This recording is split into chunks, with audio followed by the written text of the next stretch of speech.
Bonjour à tous, la paracha de la semaine, parachat Vaera, Vaera el Avraham. Alors on dit ici que c'est quoi Vaera? Ça veut dire mot lirot, voir, ou alors se faire voir. Je me suis présenté à Abraham, dit l'Éternel.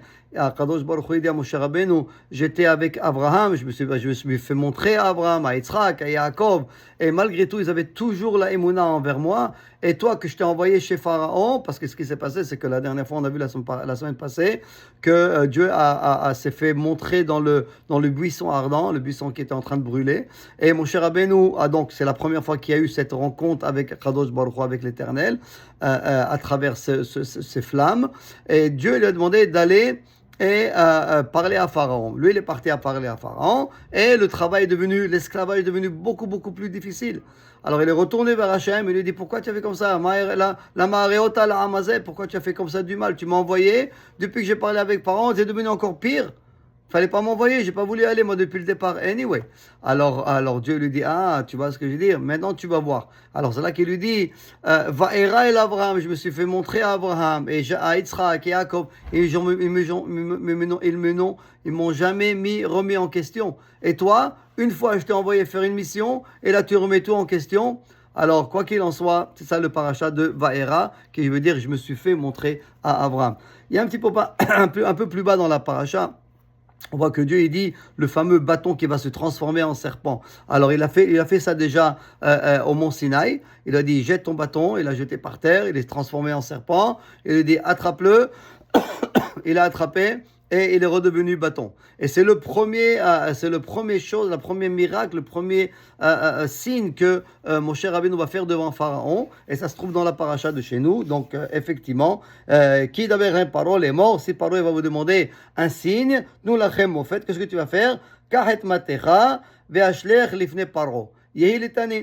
Prends ton bâton et tu vas le jeter devant Pharaon et il va se transformer en serpent. Tanin, serpent, crocodile, serpent. On appelait ça un serpent. Et donc, Aaron, qu'est-ce qu'il a fait? Il a jeté son bâton, s'est transformé en serpent. Et voilà que Pharaon, il commençait à rigoler. Tout le monde a rigolé. Il dit, ah, ça c'est facile, ça. Il a emmené des petits-enfants. Ils ont jeté leur bâton, s'est transformé en serpent. La différence entre les serpents des Égyptiens et le serpent de Aaron, c'est que le serpent, c'est marqué de Aaron, quand il s'est redevenu bâton, il a avalé les serpents des Égyptiens. C'est ce qu'il dit ici. Vayashlichu ish matehu vayultaninim vayivla mate Aaron et matotam. Le bâton de Aaron a avalé les serpents ou leur bâton à eux. Donc on voit ici, c'est un miracle dans un miracle. Mais non, rien qu'une petite parenthèse comme ça, c'est quoi l'idée du bâton et le serpent?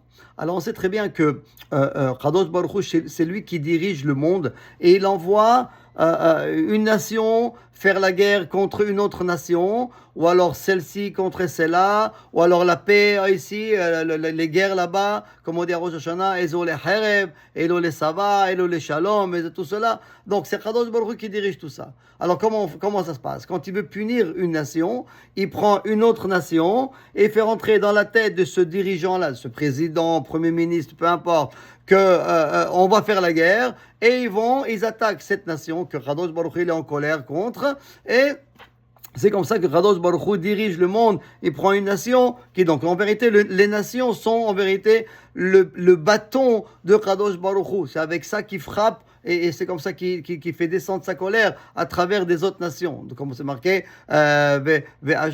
Ashur Shevet Api. Ashur, c'est le bâton de ma colère. Donc, on voit ici que le fait qu'il y a une guerre ou quelque chose, c'est comme si c'était à travers un bâton. Donc là, ce qui s'est passé, c'est que Kadosh Baruch Hu, Dieu, il a choisi l'Égypte pour punir un peu le peuple d'Israël pour passer à travers l'esclavage. Il faut que ça se passe en Égypte. Donc il a choisi l'Égypte pour être le bâton, si vous voulez, du peuple d'Israël. Et donc, le peuple d'Israël était là-bas, mais seulement le problème, c'est quoi? C'est que Pharaon, il est parti trop fort. Il ne s'est pas comporté comme un bâton, il s'est comporté comme un serpent. Un serpent, c'est une bête, un animal, un reptile qui est capable de penser, de choisir, de faire des choix et d'attaquer à son guise. De la façon, c'est pas comme un bâton qu'il attend que quelqu'un frappe avec. Le serpent, c'est lui qui prend des décisions. Et c'est exactement le message que Dieu a envoyé à Pharaon à travers ce bâton et ce serpent. Il lui a dit, je t'ai choisi autant que bâton, mais toi tu t'es transformé en serpent. Alors c'est un petit peu l'idée, c'est ça un hint, un remez sur le... Quoi qu'il en soit, Yeratzon Bezrat Hashem Kadosh Baruch Hu nous envoie la Geoula Bimera Be'amenu et qui fait sortir tous nos otages de Gaza. Et Bezrat Hashem en bonne santé, tout le monde, nos soldats Bezrat Hashem, tout le monde en bonne santé. Am Israël Chai, Shabbat Shalom.